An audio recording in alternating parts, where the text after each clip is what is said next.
یکم خود تغییری دوستان بکنیم. به قول دوستان میگه خود تغییری. آخه بابا چیزی باید داشته باشی آخه، کم بذاری. بله این دم و دستگاه رو نگاه کن آخه، دستگاه بسته‌بندی هممون دیدیم.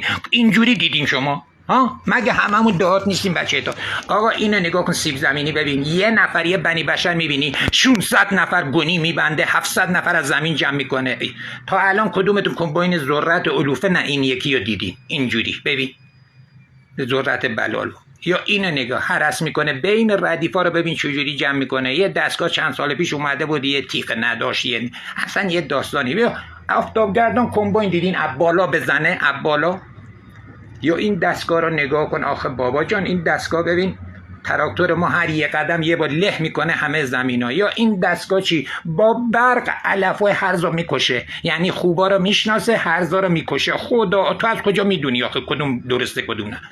آخه یه چیزی باید داشته باشی عرض اندام کنی. وقتی ما هیچی، تو رو خدا مسئولین قله نمیخوایم آقا، ولش کنین، دمتون گرم، دورتون بگردم. تو رو به خدا آقا اینا رو ول کنین، بذار اینا بیان حداقل به دادمون برسه. آقا این ادوات بیاد، بابا قلنجمون شکست اینقدر بیل زدیم. آخه بابا نمیشه آقا، بلد نیستین برین کنار تا 4 تا جوون بیاد این مملکت رو بچرخونه. آخه بابا ما هم ایرانی هستیم، به خدا با هم قصه میخوریم. هر کی میبینه، هر کی که هیچی نداشت، کشورهای دور الان همه چی دارن، ما داریم، روز در جان نمیزنیم، پس میریم.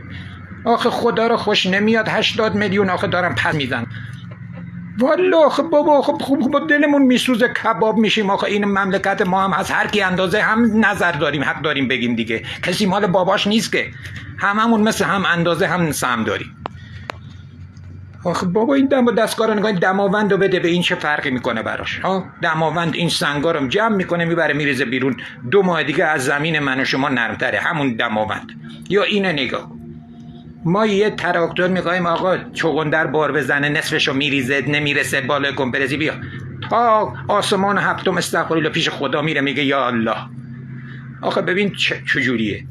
اینا داریم، اگه داریم کسی داره آقا بیاد من نشون بدم.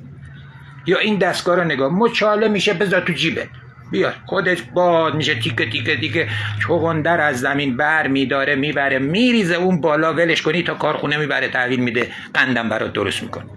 آخه بابا من اینا چجوری آخه عجیبه برام، چرا نگم؟ وقتی بدیدم دیگه. کدوم دیدی؟ اگه هرچی باشه تو ایران هممون با هم میبینیم دیگه، کدومتون داری قایم کردیم ما ندیدیم؟ والا به خدا پرایدی شده به آخرین تکنولوژی ما. اینم مال ماه. ببین وقتی روز جمعه یارو دستگاه